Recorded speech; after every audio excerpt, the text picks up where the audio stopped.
कि मंच हमारा नौकरी है। नौकरी में अगर हम फेल कर जाए तो कहिए सस्पेंड श्रोता को दे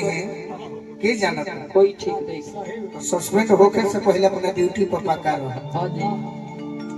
कहा चाहिए बियाह होई न तो जानता रुका होई का होई चार लइका के माई होई चार लइका के माई होई अरे होई ना ठाते होलर को रहोई क्या बात है। अरे सुगनी होई ठल छूटी ए सुगनी होई ठल छूटी कहिया अरे 40 पार जब तोर होई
सिंगार के तहत शहर में कितना बड़ाई की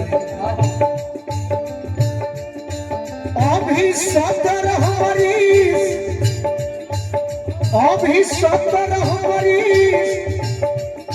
के सुहानी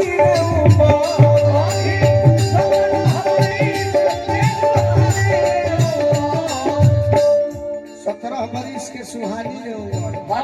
तहरा ही मिला तारे सतहरा ऊपर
तो सारा खाती हाथ काट लो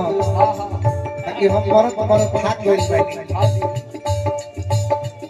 की समी सोयस जवानी ए जब इस मोरे की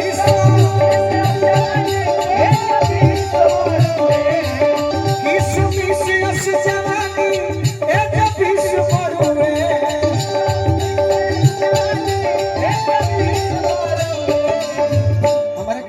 खुले जानो तरीका है हर लाखों में बेचा एगो पीस पड़ू एगो पीस पड़ू हर लाखों में बेचा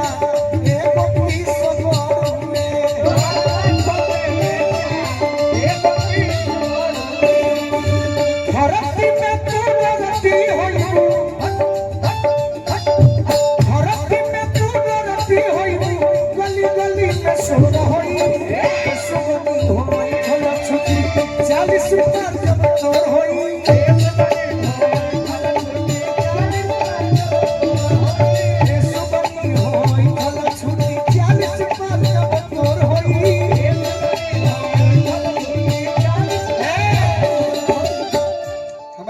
हाँ जी देखे में तो नौजवान बड़े हाँ हाँ बाकी लयदार होए कहे लेकिन तू ही जान गावेलो हाँ हाँ पुरनको गा देलो नहीं को गा देलो सही बात अब ऐसा क्यों होई नहीं हमारा नियन बहुत लोग बा हाँ जी एगो ये बात बा कि हमारा नियन तारा भाई नहीं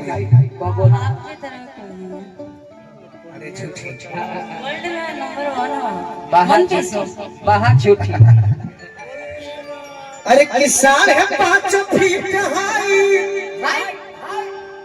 अच्छा जतने गाने लिखल उतने न कहो 6 फीट का होता 5.5 फीट हाई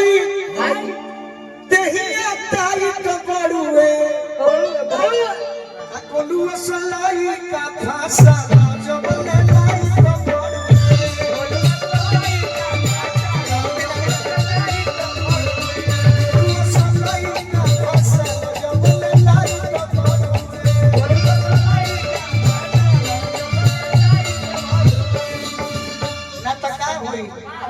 शिकारी जी के शरम धरबू शिकारी जी के शरम धरबू अरे वही जो सालिया मोर होई क्या बात है ए सुबनी हो ठल छूटी 40 पर जब तोर होई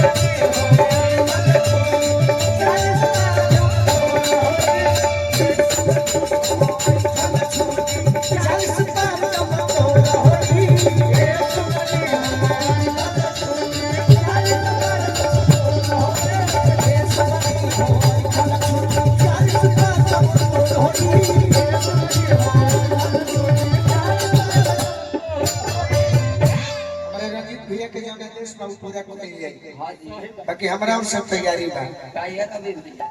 बाकी एगो गीत सुनाओ तनी पुरानिया लाए हालांकि हो चाचा नए के बाकी हमें नए को खुश हो जाए हम पुरान को खुश हो जाए सही बात कलाकार के दिक्कत काम है बा काम है हमरा आकाश से जी अरुण गांव से आशीर्वाद देले बा ये बड़ा था कलाकार आज के डेट में हाँ जी सोनू भैया हमारे जान पर गाड़ी सुने के पड़ेगा नयका गईबो तो पुरानका खिसिया गया सही बात अब पुरानका गईबो तो नयका खिसिया गया हाँ जी बाकी एगो गीत ऐसा नाच लिखनी हां कैसा एगो लड़का कहता एगो लड़की पर दीवाना भइल बा कहता कि डोलल दी